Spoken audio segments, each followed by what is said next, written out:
Today we talk about how can you change language on your Bluesky app. We go to figure out the solution on how you can do that on your app. So you just follow this ways and it's going to work with you.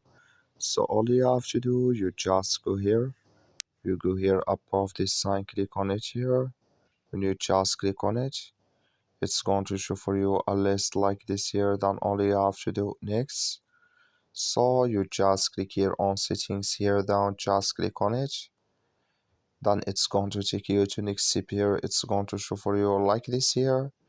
You go down, just keep going down. You click here on languages here. You just click on it. Then you come to next step here. It's going to show for you like this. You come here to app language here. Just click in this sign.